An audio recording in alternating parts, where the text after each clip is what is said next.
Se llamaba Roxana Berenice Guzmán Ramírez. Era periodista. Dirigía un pequeño medio digital en el sur de Veracruz, uno de esos portales que cubren lo que los grandes no cubren: las denuncias de los vecinos, los abusos de la autoridad local, las historias que incomodan a alguien. El pasado 2 de junio, un comando armado entró a su casa en Nanchital, rompió la puerta a marrazos y se la llevó frente a su familia. Durante un mes, nadie supo dónde estaba, y cuando por fin hubo respuestas, fueron las peores. Este video no es sobre cómo murió, es sobre quiénes la traicionaron, cómo cayeron y por qué su nombre merece ser recordado. Porque en la historia de Roxana hay una injusticia que va mucho más allá del crimen mismo. Cuando las autoridades empezaron a desmontar a la célula que se la llevó, apareció un detalle que enfureció a todo Veracruz. Entre los detenidos no solo había criminales, había policías. 4 agentes municipales que, en lugar de proteger a la población, presuntamente sostenían al grupo que la secuestró, los que debían cuidar del otro lado. Hoy vamos a reconstruir, con respeto y con los hechos por delante, cómo se derrumbó esta red pieza por pieza, quiénes eran y por qué este caso se convirtió en un símbolo de todo lo que está roto y de lo que, por una vez, sí funcionó. Si te importa que estos casos no queden impunes, que los nombres de quienes hacen el trabajo honesto no se olviden, quédate y suscríbete. En este canal reconstruimos cada operativo con rigor, separando lo confirmado de lo que sigue en investigación, sin morbo y sin gritos. Porque la mejor forma de honrar a una periodista es haciendo lo que ella hacía: contar la verdad completa, aunque incomode. Empecemos por quién era, porque su nombre importa. Roxana Guzmán era la directora general de Pulso Informativo del Sureste, un medio digital que ella misma fundó en 2025 al regresar a Veracruz. Y ese regreso no es un dato menor, porque Roxana ya había tenido que abandonar el estado años atrás, en 2017, por motivos de seguridad. Es decir, sabía el riesgo que corría ejerciendo el periodismo en una de las regiones más peligrosas de México para la prensa. Y aún así, volvió. Volvió a Dallas a hacer lo que sabía hacer: informar. Su medio cubría temas locales, comunitarios, denuncias ciudadanas. En los días previos a su secuestro, había publicado textos sobre asuntos aparentemente pequeños: una denuncia vecinal por la venta de alimentos en mal estado y las exigencias de una familia para que el ayuntamiento se hiciera cargo de los gastos de un accidente en el que estuvo involucrado un vehículo oficial. Historias locales.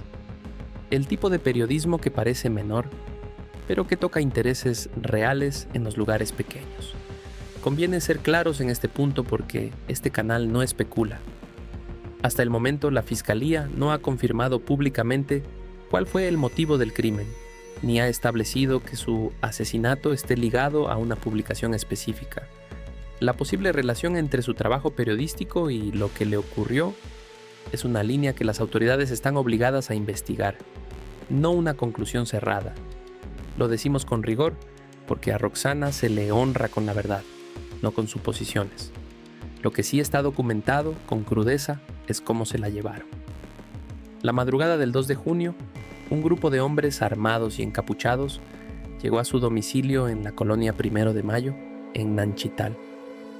Un video grabado por sus propios familiares, que después circuló por todo el país, muestra la brutalidad de la escena. Los sujetos golpean la puerta con un marro hasta romperla, entran apuntando con sus armas y se la llevan. Ese video se volvió viral, y con él, el nombre de Roxana Guzmán se convirtió en símbolo del miedo con el que trabaja la prensa en Veracruz, el estado con el mayor número de periodistas asesinados en México. Desde ese momento arrancó una búsqueda que duró exactamente un mes. Y aquí es donde empieza la parte que nos ocupa hoy.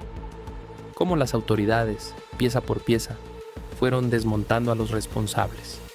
Antes de seguir, si esta reconstrucción te parece necesaria, si crees que estos casos merecen contarse con seriedad y no como espectáculo, suscríbete al canal. Lo que viene es la cadena de detenciones, el hilo que llevó de un nombre al siguiente hasta destapar la complicidad más indignante de todas. Y esa parte hay que contarla completa.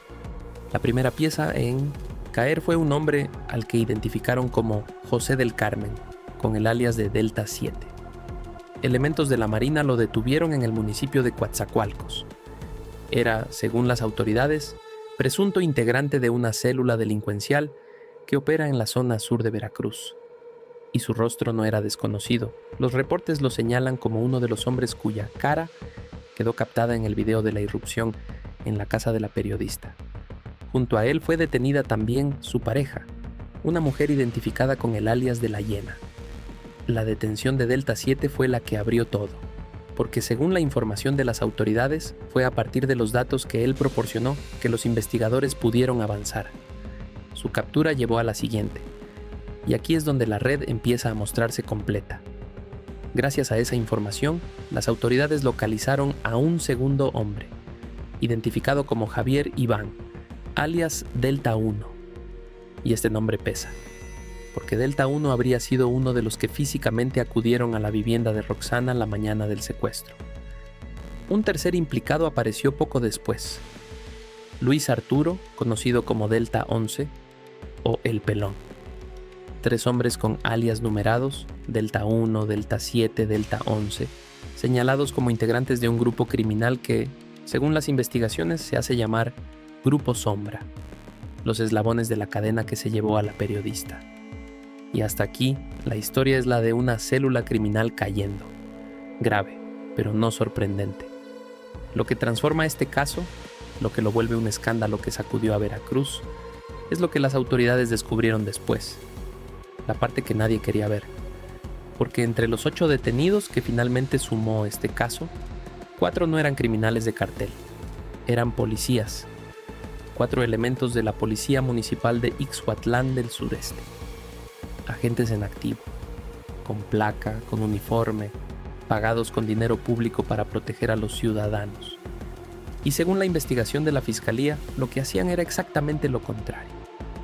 De acuerdo con las indagatorias, estos 4 policías municipales habrían proporcionado recursos, alimentos y apoyo logístico al grupo delictivo que secuestró y asesinó a Roxana.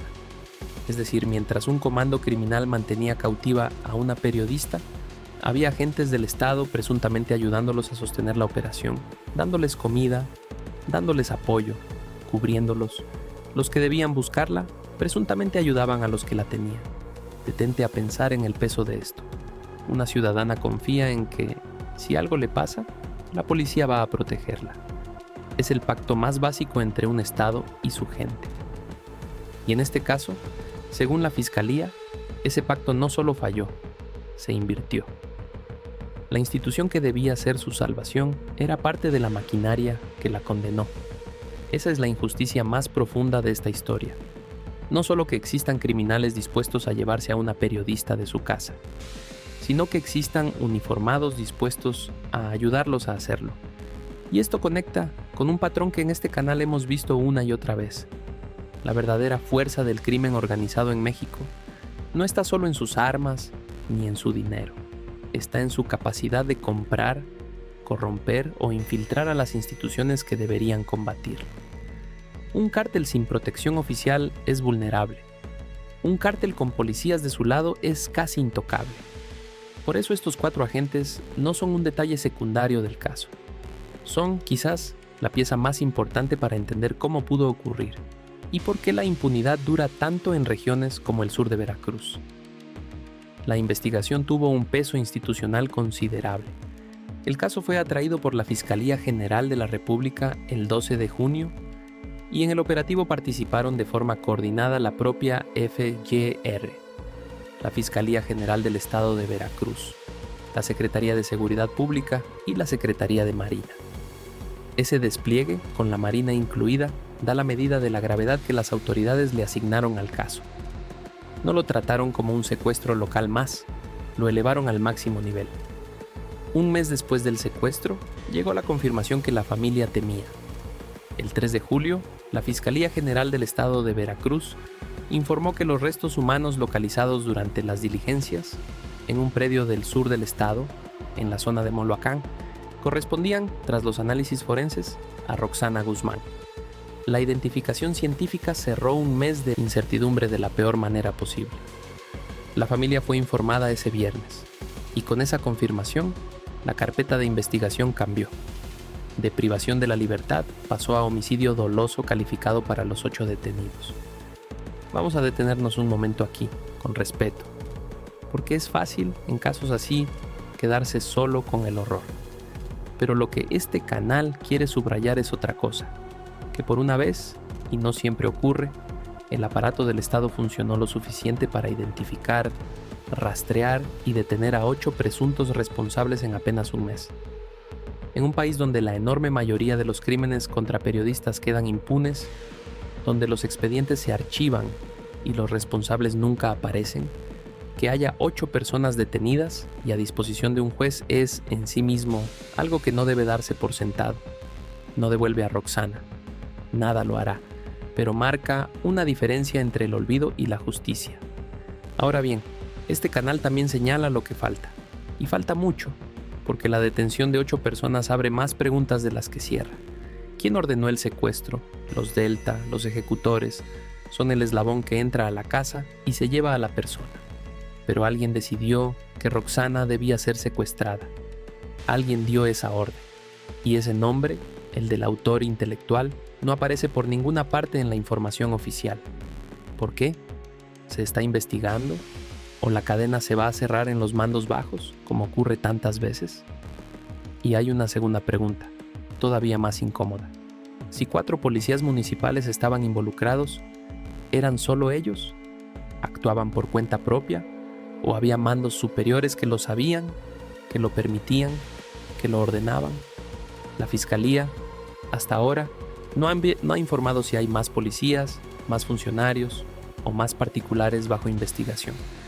Y esa es justo la clase de hueco que este canal no deja pasar, porque la diferencia entre un caso resuelto y un caso realmente esclarecido está exactamente ahí, en si la justicia se atreve a subir por la cadena de mando o se conforma con los que apretaron el gatillo. Mientras tanto, hay un dato que conviene no olvidar, porque le da su verdadera dimensión a todo esto. Veracruz es, año tras año, el estado más peligroso de México para ejercer el periodismo. Es el que más comunicadores asesinados acumula. Roxana lo sabía, por eso se había ido en 2017. Y aún así volvió a fundar un medio, a informar, a hacer el trabajo que casi nadie quiere hacer en esas condiciones. Su historia no es solo la de un crimen, es la de una mujer que decidió que contar la verdad valía el riesgo.